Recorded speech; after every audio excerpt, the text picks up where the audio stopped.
একজন রাজনৈতিক নেতার আশেপাশে বারবার কেন ঘটছে অস্বাভাবিক মৃত্যু? এটা কি কাকতালীয় ঘটনা, নাকি এর পেছনে লুকিয়ে আছে আরো বড় কোনো রহস্য?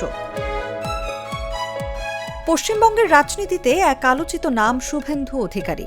সাম্প্রতিক নির্বাচনে জয়ী হয়ে তিনি রাজ্যের ক্ষমতার কেন্দ্রবিন্দুতে উঠে এসেছেন। কিন্তু এই রাজনৈতিক উত্থানের মাঝেই বারবার ঘুরে ফিরে আসছে এক অস্বস্তিকর প্রশ্ন: তার ঘনিষ্ঠদের জীবন কেন বারবার থেমে যাচ্ছে রহস্যজনকভাবে? সর্বশেষ ঘটনা তার ব্যক্তিগত সহকারী চন্দ্রনাথ রথের নির্মম হত্যা। মধ্যমগ্রামের দোহারিয়া এলাকায় রাতে মোটরসাইকেলে এসে দুর্বৃত্তরা গুলি চালিয়ে তাকে হত্যা করে। ঘটনাটি মুহূর্তেই এলাকায় আতঙ্ক ছড়িয়ে দেয়। শুভেন্দু অধিকারী এই ঘটনার পেছনে রাজনৈতিক ষড়যন্ত্রের ইঙ্গিত দিয়েছেন, কিন্তু এটি প্রথম নয়।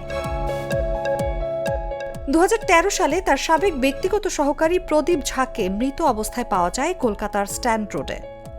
পুলিশ এটিকে অতিরিক্ত মদ্যপানের পর দুর্ঘটনাজনিত মৃত্যু হিসেবে উল্লেখ করলেও পরিবারের দাবি ছিল এটি পরিকল্পিত হত্যাকাণ্ড। এরপর 2018 সালে তার দেহরক্ষী শুভব্রত চক্রবর্তী গুলিবিদ্ধ অবস্থায় পাওয়া যান পুলিশ ব্যারাকে। পুলিশের দাবি ছিল এটি আত্মহত্যা, কিন্তু তার পরিবারের অভিযোগ এটি ছিল গভীর ষড়যন্ত্র, যেখানে বহু প্রশ্নের উত্তর আজও অজানা। এমনকি 2021 সালের নির্বাচনের পর পুলক লাহিড়ীর রহস্যজনক মৃত্যুর দাবি নিয়েও নানা আলোচনা হয়, যদিও তার সত্যতা নিয়ে এখনো ধোঁয়াশা রয়েছে। সবচেয়ে গুরুত্বপূর্ণ বিষয় হলো, এই ঘটনাগুলোর কোনোটি নিয়েই এখনো পর্যন্ত চূড়ান্ত বিচার বা দোষী সাব্যস্ত হওয়ার নজির নেই। নিউজ ডেস্ক, জাগো নিউজ।